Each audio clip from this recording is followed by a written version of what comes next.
Ini menanggapi jamaah aulia yang lagi viral di berita Ustadz bahwa udah Idul Fitri duluan. Gimana mungkin Ustadz menanggapi tanggapan itu Ustadz?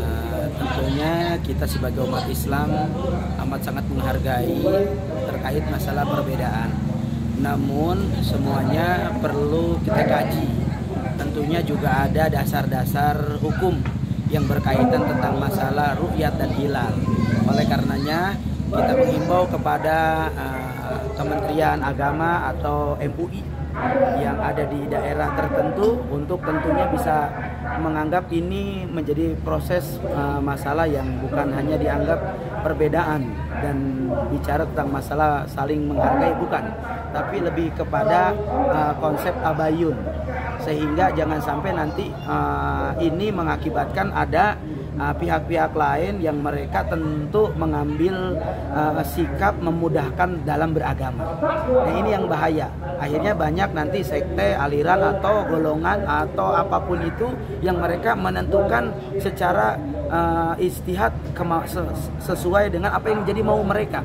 Nah, ini yang bahaya, sehingga saya menekankan kepada MUI, Pak tokoh agama setempat, dan tentunya Kemenag yang memang punya andil dalam hal ini untuk gerak cepat mengajak tabayun kepada mereka yang tentunya memberikan hukum tahkim kepada masyarakat. Kalau masyarakat kan korban atau masyarakat kan ikut saja karena mereka mungkin banyak yang awam, tapi sebagai kita yang memang memiliki tanggung jawab dalam mengurusi agama ini agar jangan sampai nanti banyak orang yang berbuat seenaknya, mengambil hukum seenaknya.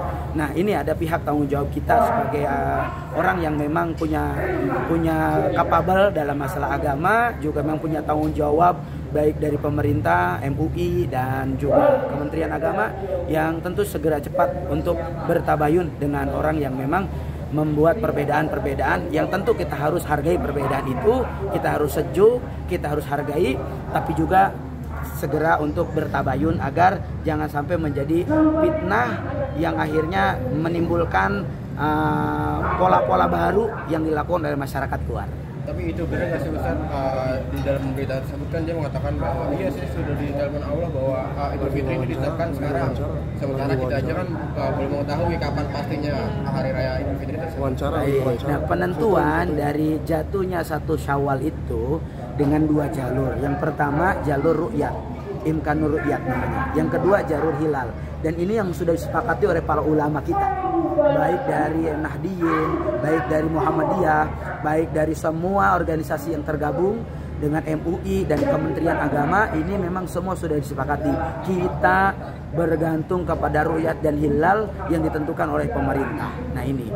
Dan adapun yang kita dengar ada sosok orang yang dia bisa menelepon Tuhan, sudah hubungan, ini perlu kita perdalam lebih dalam lagi, karena ini khawatirnya lebih kepada masyarakat. Nanti masyarakat akhirnya kebingungan, kok Allah punya nomor handphone. Nah, ini yang jadi masalah. Jadi lebih pendekatannya persuasif, pendekatan ketenangan, pendekatan keilmuan, pendekatan yang lebih menyejukkan, sehingga jangan sampai hal ini bisa menjadikan pola yang dipecah yang akhirnya masyarakat menyimpulkan masing-masing. Nah, ini membahayakan sekali buat agama kita. Tentunya saya berharap agar ada kerjasama dan respek serta kepekaan dari MUI dan Kemenag. Tapi itu jemaah aulia tersebut maksudnya gimana sih Ustadz, alirannya tuh benar nggak sih? Ini perlu dikaji ya, karena memang kita juga baru hanya mendengar dari berita dan media sosial. Apa yang memang mereka lakukan juga kita belum tahu, sehingga memang ini harus ada kekepoan dari para teman-teman yang punya tanggung jawab di wilayah tersebut untuk akhirnya tahu apa sih yang mereka lakukan, seperti apa sih kegiatan mereka, atau model ibadah mereka itu seperti apa. Itu harus kita pelajari semua. Tujuannya adalah untuk jangan sampai ada hal yang akhirnya menyimpang dari aturan yang memang sudah ditetapkan oleh Al-Quran dan Hadis. Kalau saat ini melihat banyaknya artis yang Ramadan tahun ini melaksanakan Lebaran dan Ramadan di tanah suci, Ustadz, itu mungkin gimana sih Ustadz, bagus